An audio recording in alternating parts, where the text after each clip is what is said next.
السلام علیکم ملګرو د پښتو ادب کور چینل نه یو ځل بیا ستاسو په خدمت کې د یو نوي غزل سره حاضر یم. راغلی ما قاضي صاحب لا. قاضي صاحب یو غزل لیکلی ډېر خوندور غزل دی د پیغلې باره کې. نو قاضي صاحب نه به موږ تپوس کوو چې د دغه غزل باره کې موږ ته څه ویل غواړي. بسم الله الرحمن الرحیم. دا ما یو نوی غزل لیکلی دی. نو سرنامه یې ده پښتنه جینۍ. امید چې تاسو به خوښ شي. بس د زړه جذبې د کسرګن جینۍ، بس د زړه جذبې د کسرګن جینۍ، دومره خاموشي نه کوي خوند جینۍ. که د اقدارو پاسداري کوي، که د اقدارو پاسداري کوي، ټوله نړۍ کې سربلند جینۍ. د هوا لور په هوا مه ګرځه، د هوا لور په هوا مه ګرځه، زه هم د ادم یم فرزند جینۍ.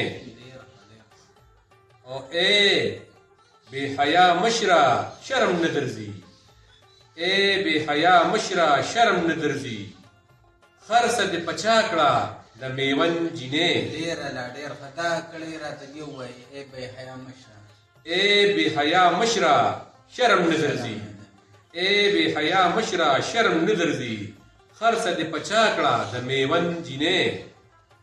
او دا یو متل بکړو دروغ ثابت، دا یو متل بکړو دروغ ثابت، شال بکړو شړی سره پیوند جینۍ. او تل ستا نزاکت ستایل شوی دی، تل ستا نزاکت ستایل شوی دی، او زور د نن ښکاره کا د مړوند جینۍ. او دا بل کړی ده چې تل دی لکه ګډه وزولې سر، تل دی لکه ګډه وزولې سر، او نشته ستا پسند او ناپسند جینۍ.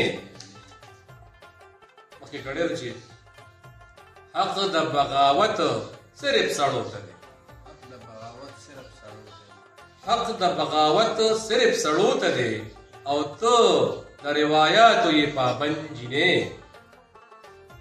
او زر د خیالولي خوب نه وي خشه، زر د خیالولي خوب نه وي خشه، نشته بروسه ګورې په ژوند جینۍ.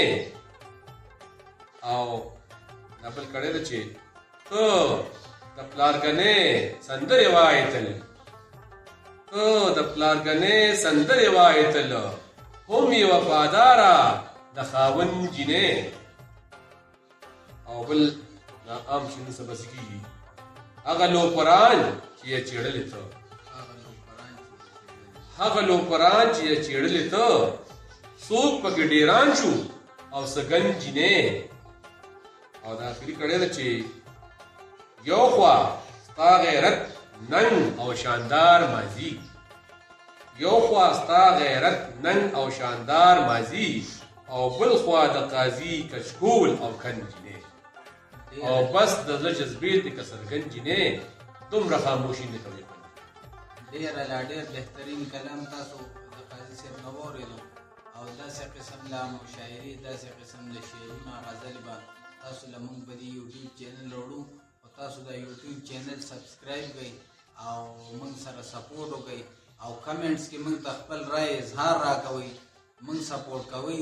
نو موږ به تاسو له دغسې د مختلف غزلې شاعري دا راوړو.